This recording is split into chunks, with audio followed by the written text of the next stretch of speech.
Looks like Justin Simmons has given us an answer on why he hasn't signed with an NFL team, especially the Philadelphia Eagles, with a lot of connections and what's been going on there. And we're going to be talking about Lane Johnson and what he thinks about Kellen Moore so far between OTAs and mini camp, and obviously going into training camp now. So should be interesting. Let's talk about all of it. A killer buried, but not dead. Darren, we better turn around. Because I've seen enough horror movies to know any weirdo wearing a mask is never friendly.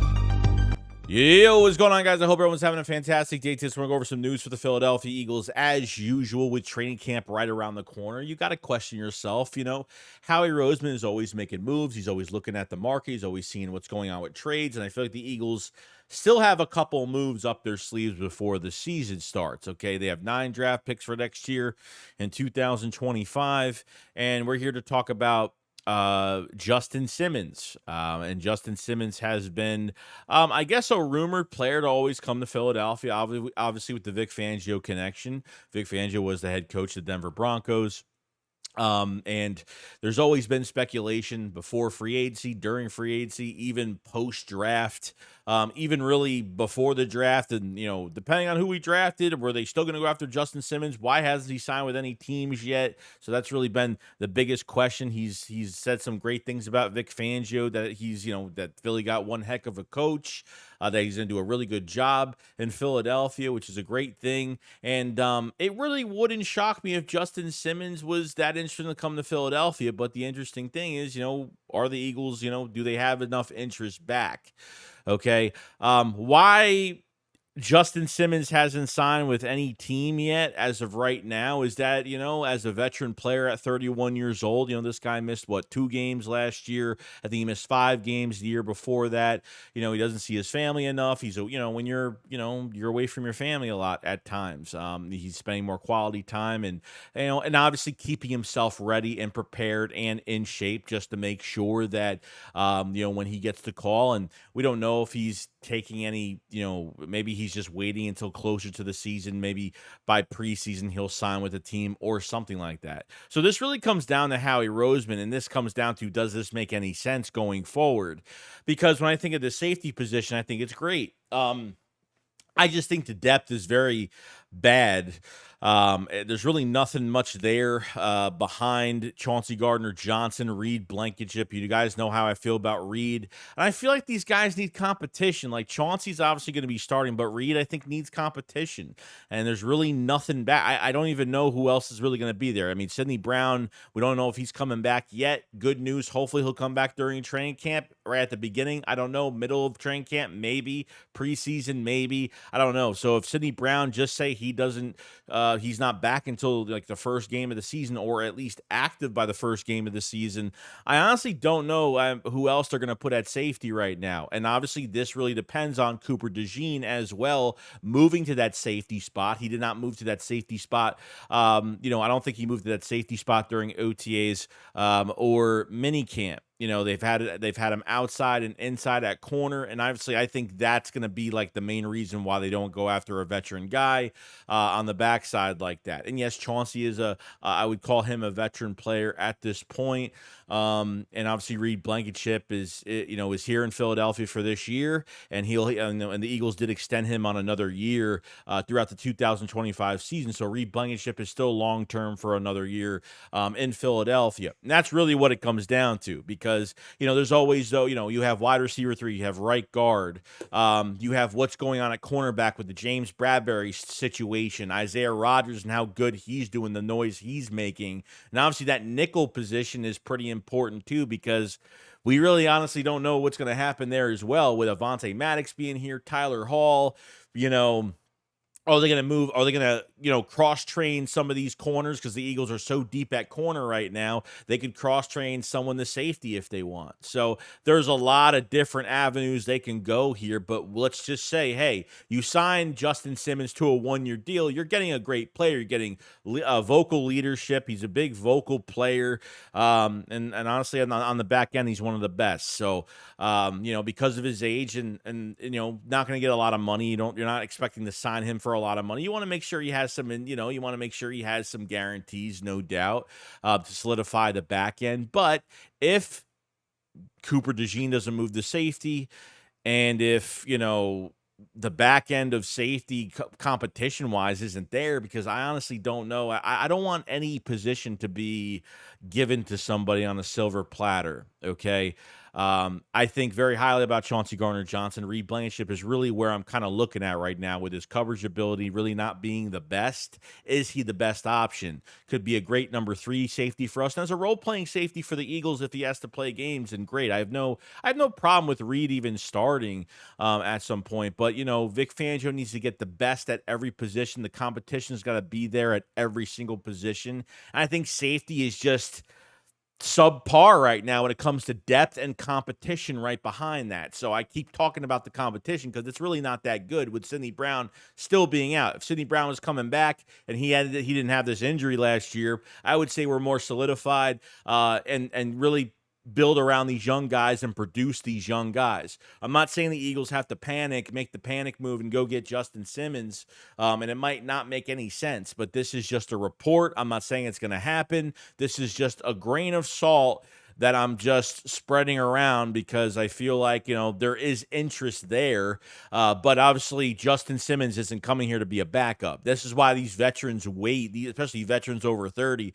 They wait until after the draft. They wait until the start. They wait until even after the start of training camp to really make sure they hone in on a starting job, and wait till injuries do happen, because injuries do happen during camp to a lot of teams, and these free agents are still out there. So he's kind of keeping himself ready, keeping himself prepared. And just being with his family and all that great stuff, which he should. He doesn't have to go through a whole offseason program, go through, come to, go sign with a team middle of training camp, sign with a team when preseason starts, at least a month before the season starts. This way you're getting acclimated to the terminology. But the great thing about Justin Simmons still being out there, God forbid the Eagles have injuries at safety or something like that, knock on wood, and Justin Simmons is out there, you could sign him, for a 1-year deal and get him in the building, and he knows Vic Fangio's defense, and you know what I mean? He already has a head start. It's not an undrafted free agent coming in. It's a savvy vet, a vocal leader, and a great player.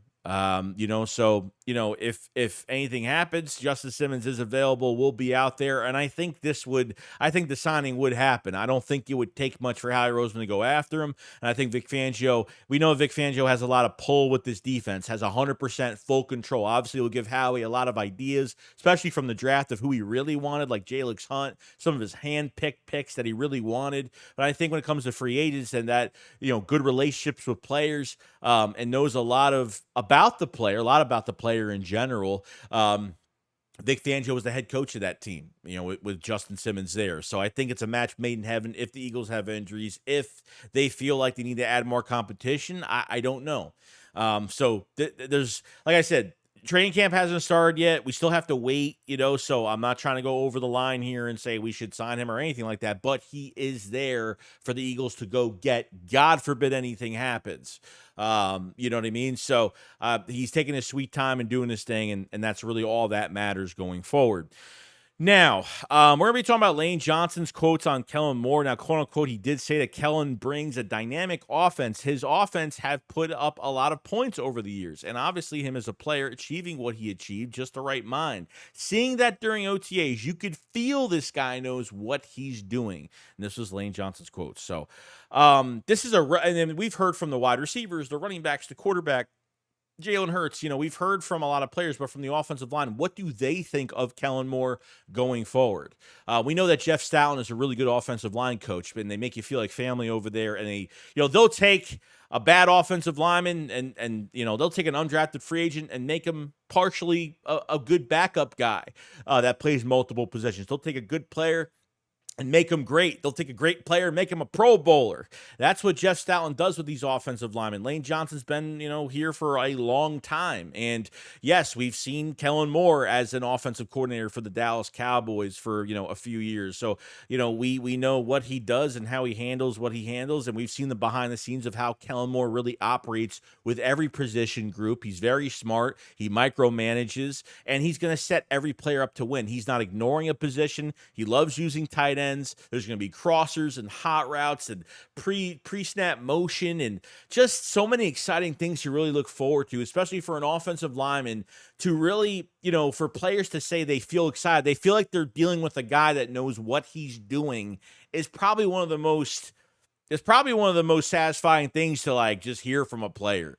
You know what I mean? I don't think this is nonsense. Just I need to say something good about Kellen Moore just because I don't want to make anything look bad on the internet or get out there for the media to chew up and spit out. I think truly and honestly, from what I've seen attitude-wise from a lot of these players, the wide receivers feeling like they have more freedom. They love how they're being used. Jalen Hurts having more control at the line of scrimmage. And, Jalen Hurts working close with Kellen Moore in a really close relationship and taking points. Kellen Moore taking points from Jalen Hurts, what he really liked from the offense last year, incorporating some things that Jalen Hurts did like, but obviously Kellen Moore putting in a new offense that's going to make everybody successful and use these players, to put every player in the right position to win football games. And that's really all that matters. So it's really nice to hear all, news like that.